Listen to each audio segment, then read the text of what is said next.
দীনী ইদারা উম্মুল মাদারিস হাটহাজারী মাদ্রাসা এবং এই হাটহাজারী জনপদ এবং এর সাথে সংশ্লিষ্ট বাংলার আলেম সমাজকে, তালেবে ইলমদেরকে আমি স্মরণ করে দিতে চাই। তোমাদেরকে নিকট অতীতের ইতিহাস স্মরণ করিয়ে দিয়ে বলতে চাই, যদি তোমরা ভুল করো, ভুল করবে বাংলাদেশ। তোমরা যদি অটল অবিচল থাকতে না পারো, ধ্বংস হবে বাংলাদেশ। তোমরা যদি অবিচল এবং অটল থাকতে পারো, রক্ষা পাবে বাংলাদেশ।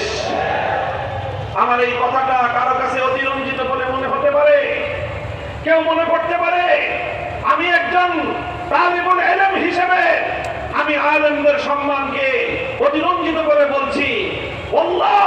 আল্লাহর কসম খেয়ে বলি, আমি আমার এই জীবদ্দশায় বাংলাদেশের ইতিহাস যতটুকু আমি দেখেছি, যতটুকু আমি ইতিহাসের পাতা থেকে পড়েছি, আমি দেখেছি বারবার এ বাংলার ক্রান্তিকালে আলেম সমাজ তারাই বাংলাদেশের এই জমিনের স্বাধীনতা, এই জাতির স্বকীয়তা রক্ষার জন্য দুর্ভেদ্য প্রাচীরের মতো দাঁড়িয়ে গেছে। তারা হলো আলেম সমাজ। দেখো 2013 সালের ইতিহাস পর্যালোচনা করো। 2013 সাল খুব বেশি দিন আগের কথা নয়, মাত্র এক যুগ আগের কথা।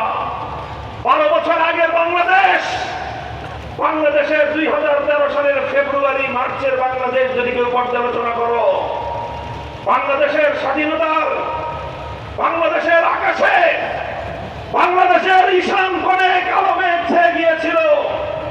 বাংলাদেশের আকাশে কাল বৈশাখী